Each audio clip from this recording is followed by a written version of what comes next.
Do you know what is the story about today? If you look at the picture, you've got the fisherman and the golden fish with the crown.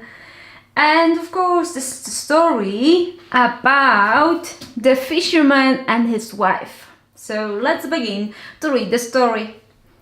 Once there was a fisherman who lived with his wife in a shanty by the sea. Each day he would go down to the water and fish. Look, he's sitting and fishing. One day, as he sat fishing in the clear water, his line got pulled deep under. When he reeled it up, there was a big flounder at the end of the line.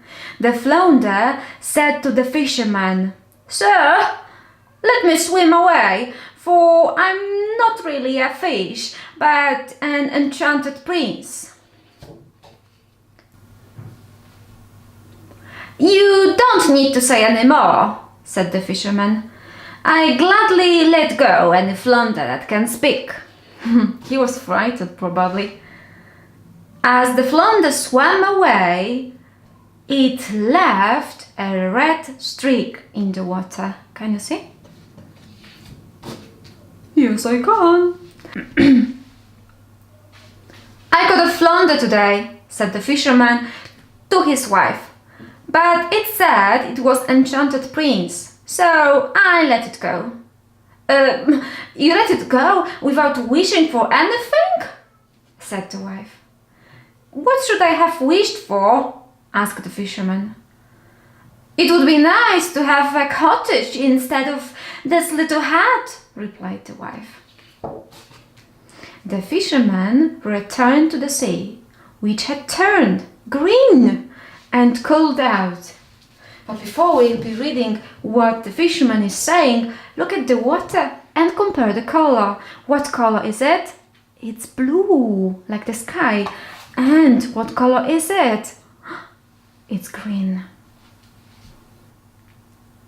"Flounder! Flounder! In the sea, I've come to ask a boon of thee. My wife, whose name is Ilsabil, will not have things as I will." "Well, what does she want?" said the flounder. The fisherman replied, "My wife says that I should have wished for something. She doesn't want to live in a shack. She would like a little cottage." The flounder said, "Go home and you will find her in it."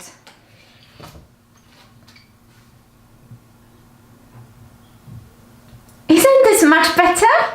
asked the wife. There was a large room and a smaller room and a fireplace as well. "We can live here and be content," said the fisherman. "Yes," said the wife, "we can try." Whoa! Everything went well for a week or two, until the wife said, "There isn't enough room in this cottage. The garden is too small. I want to live in a big castle. Why don't you go to the flounder and ask him to give us a stone castle?" Whoa!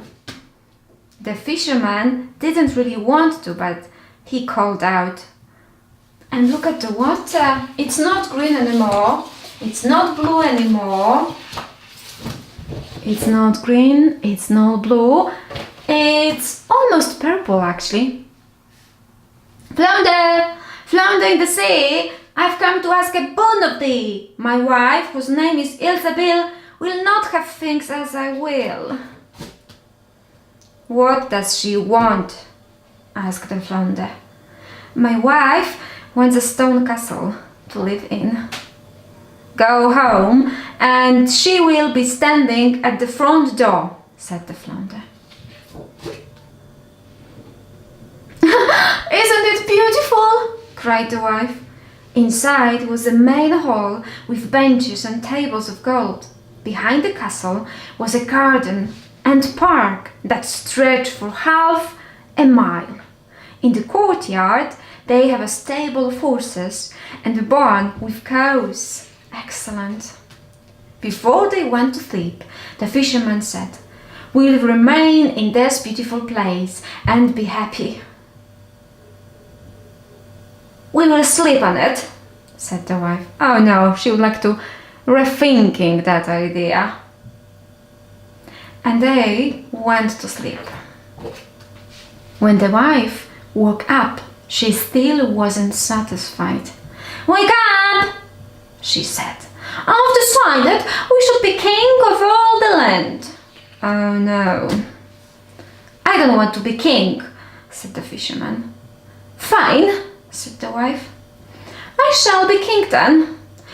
Go to the flounder and have him make me king."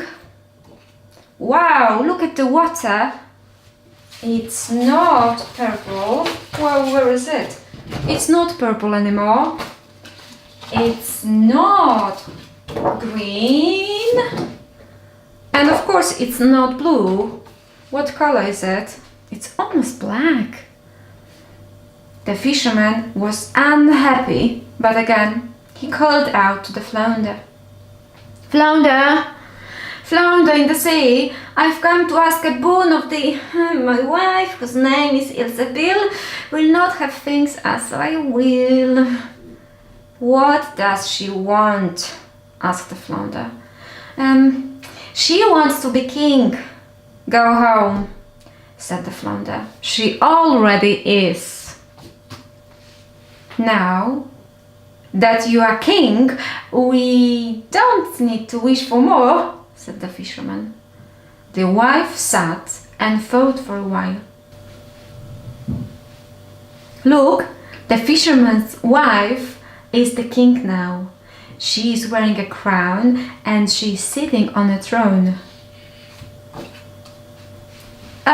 Being king is good, but it's not enough," said the wife. "Go and tell the flounder that I must be emperor." The fisherman tried to tell her that he couldn't ask for that, but the wife reminded him that she was king and insisted that he go. Oh no! The water turned black. The fisherman's hands and legs shook. But still he called out, "Flounder, flounder in the sea, I've come to ask a boon of thee. My wife, whose name is Isabel, will not have things as I will." "What does she want?" asked the flounder. She wants to be emperor." "Go home," said the flounder. "She already is." The fisherman called up to his wife. "You emperor, you must be satisfied, for emperor is the most that you can be." She called down to him, "I will think about it." The wife couldn't sleep because she was still not content. "Wake up, husband! I have a wish," she said to the fisherman. "Go to the flounder and tell him I want to have power over the sun and the moon." "But wife," said the fisherman, "the flounder cannot give you that." The wife looked at the fisherman with such a look that he was frightened. "I want the power of God," she said. "I cannot bear to see the sun rise without my saying so. Go at once." Whoa. The fisherman trembled in fear at the raging storm.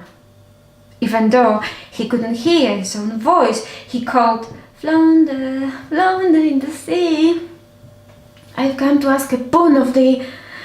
My wife, whose name is Ilsebil, will not have things as I will." "What does she want now?" asked the flounder. "She wants the power of God," said the fisherman. "Go home," said the flounder, "to your shanty." Uh-oh. And There they are to this day. Because of her, of course.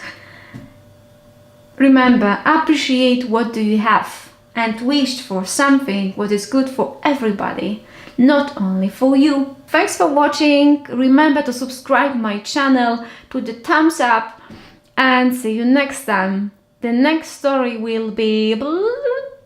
Thank you!